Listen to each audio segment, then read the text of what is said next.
25 ডিসেম্বরের ফিস্টের রান্নাবান্না মোটামুটি রেডি হয়ে গেছে। এটা হচ্ছে মাঝে মাঝে বাঁধাকপি, এটা হচ্ছে ভেজ ডাল, আর এটা ছিল একটা ফুলকপির পকোড়া। শীতকাল বেশ ভালোই লাগে। আর এটা ছিল চাটনি, পাঁপড়, মিষ্টি, আর ছিল চিকেন। সো আমাদের ছাদে সব খাওয়া দাওয়া তোলা হয়ে গেছে। এবার আমরা ছাদে বসে খাবো।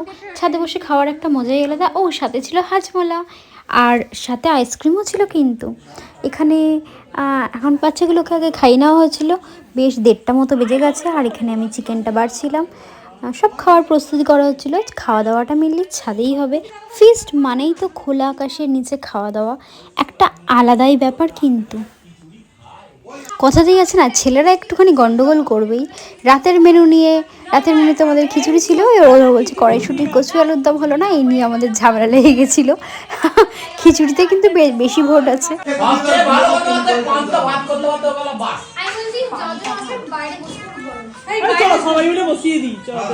ফোন দেখেই লজ্জাতে আগে মুখ ঢাকছে। আর এখানে সবাই খেতে বসে পড়েছে ছেলেরা। দেন আমরা খাবো।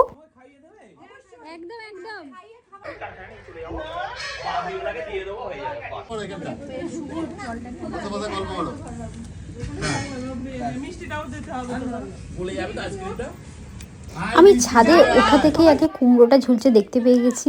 এই কুমড়োটায় আমরা যা নজর দিয়েছি, আমি ভাবছিলাম যে ওরা হয়তো এত কুমড়ো নিয়ে আলোচনা দেখে আমাদের কুমড়োটা হয়তো দিয়ে যাবে ফ্রিতে, কিন্তু যদিও বা দিল না। এবার হচ্ছে আমাদের খাওয়ার পালা, আর ছেলেরা হচ্ছে পরিবেশন করার পালা।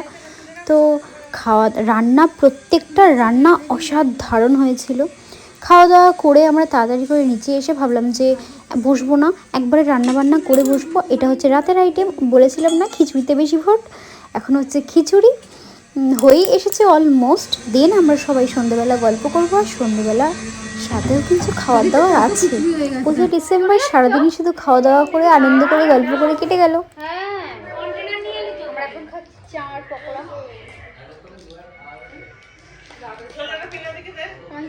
দেখতে পাচ্ছি আর হয়।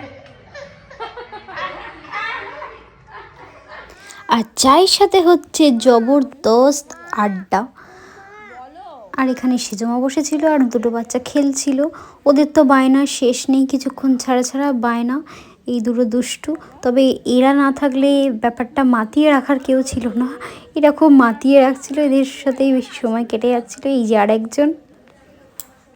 দুপুরে খাওয়া দাওয়ার পরে আর একটু পেটে জায়গা ছিল না খাওয়া দাওয়ার জন্য। সবাই জোর করছিলাম যে এখন আর কেউ খেতে পারবে না। তো ডিসাইড করা হলো যে রাতের খাবারটা সবাই বাড়ি নিয়ে চলে যাবে, কারণ দুপুরবেলা এত হেভি খাওয়া হয়ে গেছে। সন্ধ্যেবেলা টিফিন খাওয়া হয়েছে, রাতে কারোর খাওয়ার মতো আর ছিল না। তাই সব প্যাকিং চলছিল, আমরা সবাই বাড়ি নিয়ে চলে এসেছিলাম। ফিশটা কিন্তু খুব ভালো হলো। ভিডিওটা কেমন লাগলো কিন্তু অবশ্যই জানিও। ইউটিউব থেকে দেখলে আমার চ্যানেলটা সাবস্ক্রাইব করে নিও, আর ফেসবুক থেকে দেখলে আমার পেজটাও লাইক করে রেখো। এটা আবার কোনো নতুন ভিডিও নিয়ে দেখা হবে।